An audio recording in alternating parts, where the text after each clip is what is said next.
Speak Now is coming out on March 31st. I'm so thrilled to have you here with me, Ash. Thank you so much, Dana. I'm happy to be here. Okay, this is going to feel like a really broad question, but Yeah. why this book and why now? This book, because I couldn't write any other book as my first debut rom-com. It's so much entangled with who I am, what my own story of love and yearning and longing was, and why now.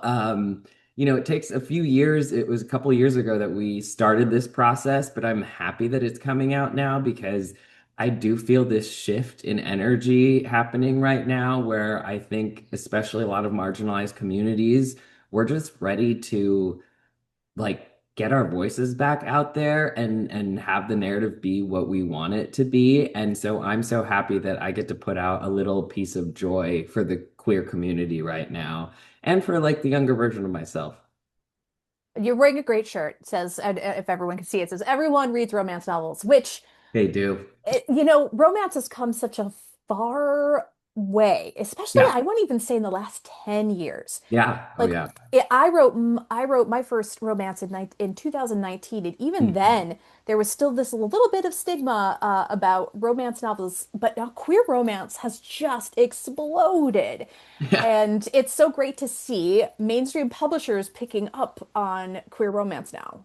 Yes. I mean, and that's even like there's been a big jump in the last 5 or 6 years, and that was without heated rivalry. And Yeah. so Yes. heated rivalry has taken it, that and red, white, and blue have and royal blue have taken it just to a whole other level. And so I'm excited to contribute to the side of like queer women also. And I'm hoping that, this content also does well and gets made into movies and film and cinema because I feel like queer women deserve that just as much. So your lead characters, Alex and Genevieve. Yeah. It's been years since they've seen each other. They became estranged over a decade ago, and we'll leave the rest of those details to the readers. Yeah. So there's a lot. What is it about the one that got away stories that just really resonate with the queer community?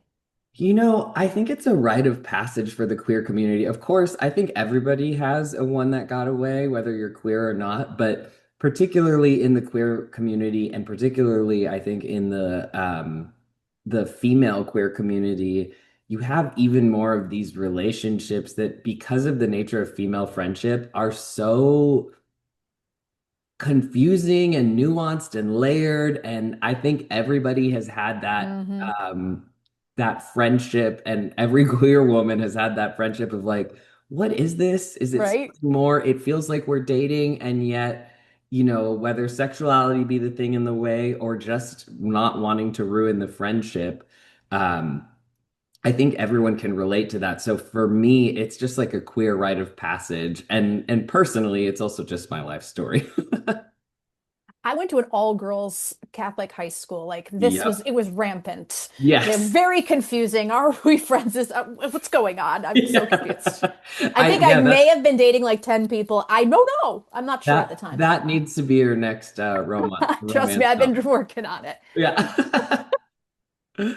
So like The Bear, very popular television show, Speak Now gives us a peek into what it's really like in the chaotic behind the scenes of a professional kitchen. Yes. How did you go about researching that element? Because you really nail it. Oh, thank you. I mean, I think researching is one of the most fun parts of being a writer, that you get to like put yourself in other people's shoes. So part of it was out of the necessity for the story of like, how can I reunite these two people in a way that they have to interact with each other? But in terms of research, I like talked to so many of my friends who have worked in kitchens specifically, try to get the language right, the sense of it. And then also, I'm just like a huge fan of every Netflix food show of like, yes, I'm just like a huge fan of cooking shows in general, and I always thought that the character of a kitchen was such a fun character in and of itself. And then for me, it also lent itself so well to who Alex has become as an adult. I think she experienced a lot of things that were more chaotic when she was a child, having a mom who had ADHD, being, having a single mother. And so I think she was drawn to the kitchen because of the sense of order that it brings. And then ironically, that's the thing that kind of like makes her life unravel again. The book balances rom-com beats. It's very funny, a lot of funny moments, but with real emotional turmoil. How did you decide when to let a joke land and when to sit with some of this discomfort that these two characters are experiencing?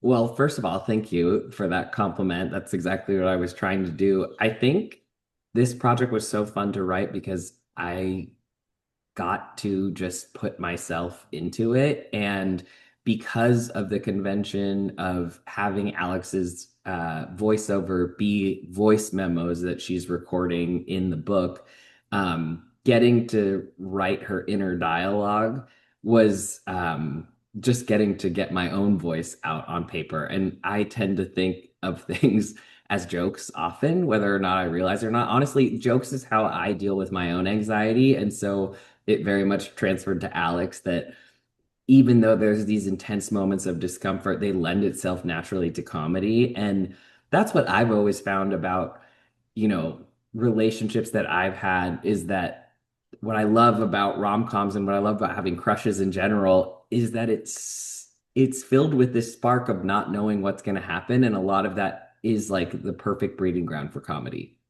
and Ah, like yeah. embarrassing cringe moments. Speak now. It's really incredible and very unlike a typical audiobook. So Hmm. there are no fewer than a dozen actors Hmm. involved. It feels so much more like an audio drama than like your Yes. typical single narrator book. What made you and the publisher decide to tackle it this way? So I think Simon and Schuster, it was actually conceived as an audio original, which means that unlike a traditional book that has an audio version, there is no published version. It is only meant to be consumed as an audio drama or an audio play. Um, and that was such a fun and unique challenge for me as a writer and someone who's definitely worked in visual mediums to kind of relearn what that would mean to tell a story, especially a romance, which has these beats in film that, you know, include montage and the looks that share between each other and make that all an audio experience. So I think Simon and Schuster has just really hit on this need for us to have an in between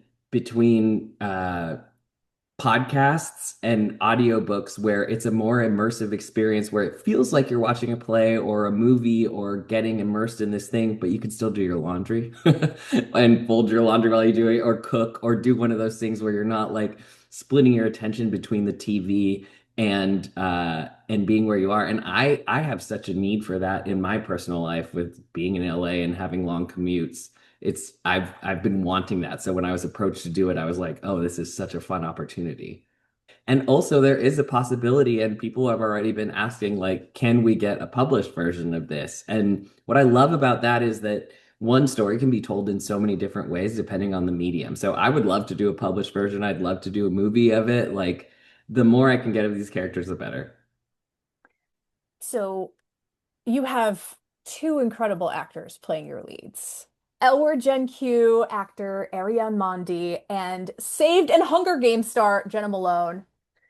Both actors have played queer characters before Yes. and bring such life to Alex and Genevieve. So tell me a little bit about this casting and the feeling about this final project.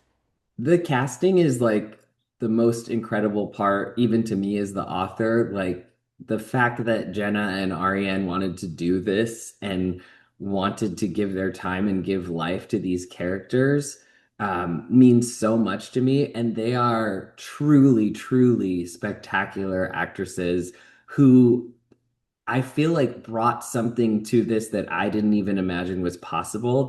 When you're listening to them, there is such feeling in their voice that it almost feels too intimate to be there at Mm, certain points because you are listening to it in this way that is like so intimate in a way that the screen removes you from, you know, if you've got headphones on, it's like these people are directly talking to right? you. Yeah. And especially there's some scenes later on where both Jenna and Ariane, but Jenna, I'm thinking of one particular scene, which I won't spoil for you. She did this in one take, and it was so emotional and it was so incredible that she gave that performance. And to me, I think what is so great about this is they both gave the same exact performance they would have given on film with just as much feeling and didn't take it lightly as, oh, this is just an audio thing. I don't have to, give it as much of myself. They both really went there with it. And I think you can tell from the story that you get to feel those emotions. Oh, absolutely. I was beginning to wonder, I'm like, is this going into like Quinn app territory or Yeah, is this exactly. But no, it delivered fantastic performances and both are just perfectly cast for these characters. Um, who should be listening to this audio drama?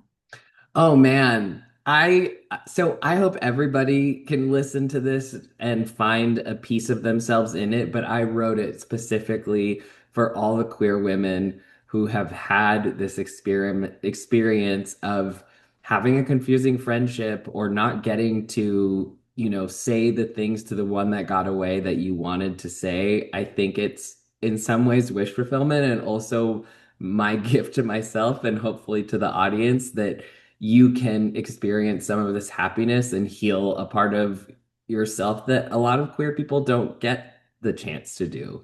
So, yeah, but I really hope that anybody who's looking for a happy, queer story and has some time on their hands, if you have a road trip, if you've got some errands to run, I hope that you can, dive into this world and just sit and be a part of it because that's how it was written. I just want to say, as someone who's listened to this, and Ash is being very humble here, just sit and enjoy it and listen and be focused on it if you can, because it is a really enjoyable story and will take you away. It is, sure you can wa listen to it while you're doing the dishes, but I Yeah. think it deserves its own special time to appreciate it. We know that a lot of gay romance is written by women. Hmm. The same is not necessarily true for lesbian romance. Most Yes. queer women's romance is written by queer women. You are a man. You're a Yes. trans guy. How did you feel about having this be your big first fiction foray? Yeah. I mean, that's such a perfect question because in some ways, I feel like I wrote this as a love letter to my queer, lesbian, bisexual self of I wrote this for the girl that no longer exists, but who still was very much me and who I continued to carry with me. A lot of people have asked me, like, oh, is this a trans love story? Because they know me now as a trans man. And the truth is that I hadn't processed yet what it meant to be a young queer girl uh, in fiction. And so I felt like I had to write this story for Ashley and therefore for Alex in order to get to this place where I'm now so excited to explore these other sides of myself, including my transness, in a queer love story. But there was some resolution as a writer that needed to be finished and that I felt like I had to give a send off to that person. So it was funny in doing this experience because when we recorded, a lot of it would be over Zoom or in person, and not everybody knows that I'm a trans man off the bat. So I could tell that a lot of the actors were like, why did this guy write this lesbian? And then when something would come out, when I'm like giving direction or something and be like, oh, this was like me and my sorority sister, I saw this moment of like, oh, it definitely is funny to be a man who's like loves lesbians now because it seems a lot creepier. But as a trans man, it's definitely my lived experience. That was a really beautiful way of putting it, and funny, but beautiful way of putting it. All right, Ash, what's next for you? What are you working on now? Right now, I'm actually working on the screenplay version of Speak Now. I am so excited to continue on with this story and see where it takes me. And then next, I'm gonna dream up some other ideas for more rom-coms. I feel like when I came to Hollywood in the first place, I always wanted to be the queer Nora Ephron.